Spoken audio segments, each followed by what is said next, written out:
Anyway, saya mau sampaikan dulu. Sekarang ini saya sedang dalam perjalanan menuju daerah apa namanya itu, Karawang sana. Dan saya sedang menikmati kemacetan.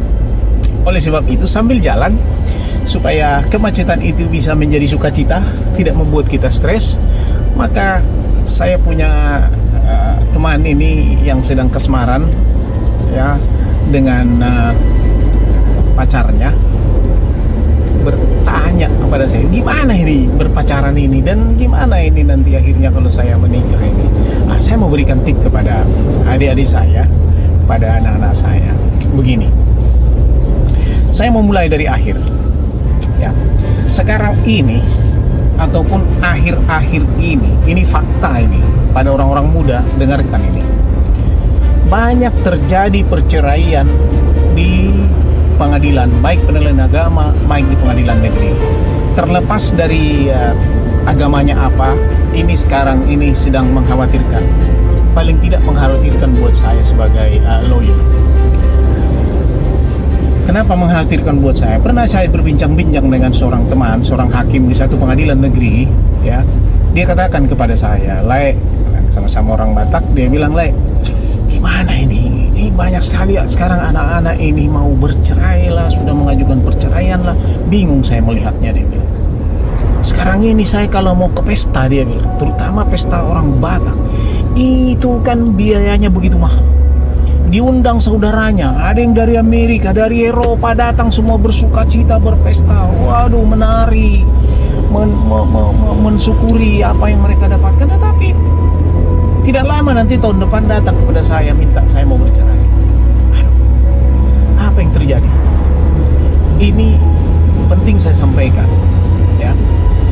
Nilai-nilai perkawinan, nilai-nilai berumah tangga itu sudah jauh merosot ya, dibandingkan dengan katakan saja 20-30 tahun yang lalu. Sekarang ini sepertinya pernikahan ini bukan lagi sesuatu yang sangat penting, sepertinya bukan sesuatu yang sangat berarti. Nah, ini menjadi suatu masalah. Kenapa bisa begitu? Saya ingin sampaikan pada saudara, apa sih penyebabnya? Pertama, ya, yang saya amati paling tidak, semua sudah arahnya kepada hal-hal yang sifatnya material. Tidak ada lagi mengandalkan cinta yang sesungguhnya.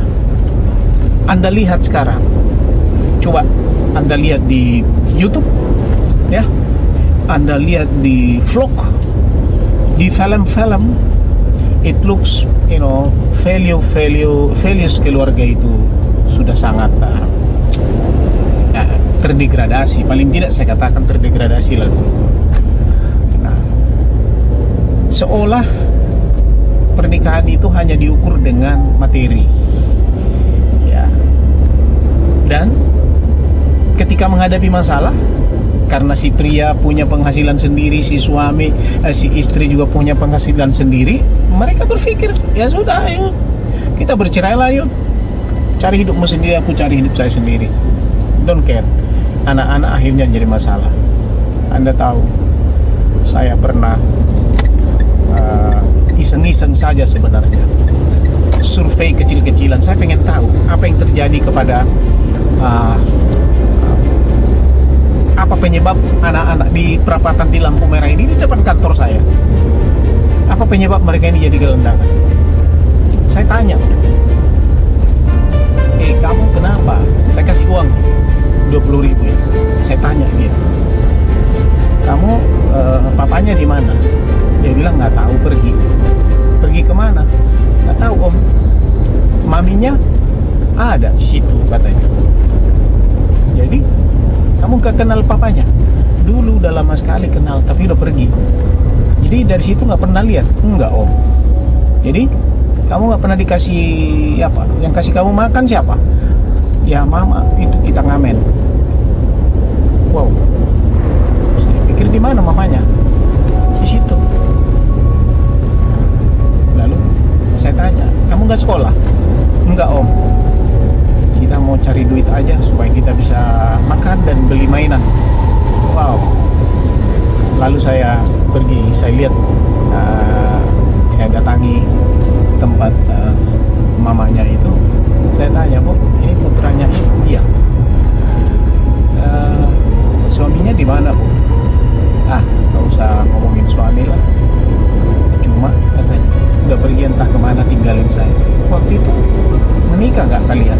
Enggak. Jadi ya kita sama-sama pengamen. Udahlah, gitu aja, kumpul ke bosi katanya. Oh gitu. Cinta nggak sama suaminya? Iyalah, aku cinta sih dulu, tapi sekarang aku benci. Aku nggak pengen cari. Mudah-mudahan aja nggak ketemu.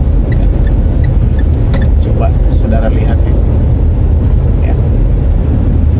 Lalu saya juga didatangi oleh seorang klien, orang kaya. Luar biasa. Waktu mereka menikah itu pestanya luar biasa. Wah, suaminya orang hebat, istrinya juga pendidikannya bukan istilah sekarang ini kaleng-kaleng gitu. No, orang hebat juga. Bilang mau bercerai. Bilang kenapa bercerai? Nggak ada lagi kecocokan kita. Come on, nggak ada kecocokan. Nah, waktu kalian menikah nggak ada kecocokannya juga, ada sih, tapi ya udahlah, begitulah. Terus gimana dengan anak kalian? Ya, dia bilang nanti istri saya yang ngurus itu, karena saya kasih uang lah. Ringan sekali, saudara, ringan sekali. Tidak ada arti, sepertinya tidak ada nilai rohani daripada pernikahan itu. This is the problem. This is the problem. Ini menjadi dilema kepada para penegak hukum kita, baik kepada para pengacara, kepada hakim. Ini menjadi dilema. Dipertahankan, sudah nggak ada kecocokan, akan menimbulkan masalah.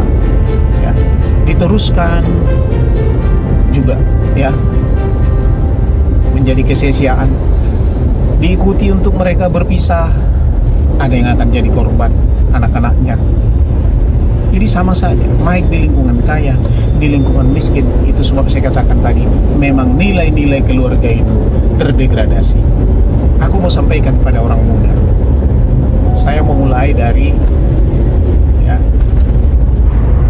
saya tidak ingin menyampaikan doktrin-doktrin agama tentang pernikahan itu, tetapi saya mau sampaikan bahwa aku mempunyai pemikiran lebih baguslah engkau tidak menikah daripada kamu hanya menghasilkan tentara, menambah tentara setan di dunia ini, menghasilkan anak-anak yang tidak terurus, anak-anak yang menjadi beban masyarakat, beban komunitas, beban negara, menambah sampah. Mari berpikir. Lalu bagaimana sih mengetahui apakah pasangan kita atau pacar kita itu memang mencintai kita, akan mempertahankan rumah tangga itu? Saya mau berikan tips kepada orang-orang muda, kepada wanita. Saya mau katakan begini, mungkin agak sedikit sarkastis buat kamu, ya, akan tetapi pikirkan dalam-dalam. Kepada wanita saya mau katakan, jangan menikah dengan orang yang kamu cintai. Why? Yes, ini pengalaman empiris saya nih, bertanya kepada orang-orang yang meminta bercerai kepada saya. So, kita menikah dengan siapa? Menikahlah kamu dengan orang yang mencintai kamu.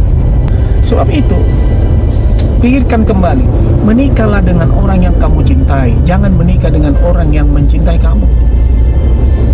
Why? Karena wanita itu memang adalah untuk dicintai. Hai para pria, cintailah istrimu.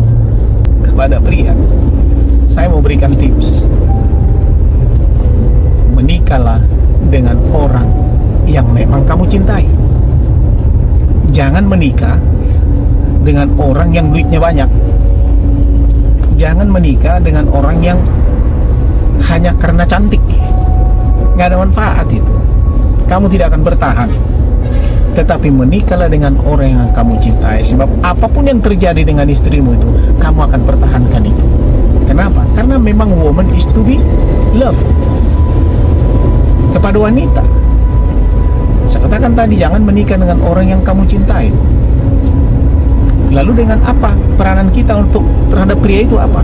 Menikahlah dengan orang yang mencintai kamu, dan menikahlah dengan orang yang dapat kamu hormati. Karena apa? Karena memang pria itu to be honored, untuk dihormati. Ya. So, woman is to be loved, man is to be honored. Kalau kau tidak dapat menghormati pacarmu, kelak menjadi suamimu, jangan menikah. You suicide. Kepada pria, kalau kamu tidak mencintai wanita itu dengan sesungguhnya, jangan menikah. You akan menghadapi masalah, dan ketika kamu menghadapi masalah itu, kamu akan break. Ya. Saya tidak ingin memperpanjang lagi pada saat ini. Saya hanya memberikan pesan tadi pada wanita, jangan menikah dengan orang yang kamu cintai. Menikahlah dengan orang yang mencintai kamu. Kepada pria, menikahlah dengan orang yang kamu cintai. Kepada wanita, sekali lagi, menikahlah dengan orang yang bisa kamu hormati. Ya. Kenapa? Karena pernikahan ini sebenarnya, kalau buat pria, itu adalah pengorbanan. You harus siap sacrifice, harus siap berkorban. Ya. Untuk siapa? Untuk istrimu, not for others, bukan untuk orang lain. Ya. Mudah-mudahan anak-anak muda ya, dapat pasangan yang bagus, di mana kamu boleh sukses bersama-sama. And I do hope semua pria mendapatkan seorang wanita that become crown of rejoice for you. Dan kepada wanita, saya berharap dan saya mendoakan semoga engkau mendapatkan seorang pria yang become the man who loves you whatever happened to you. Love you. Follow me and subscribe. Bye bye.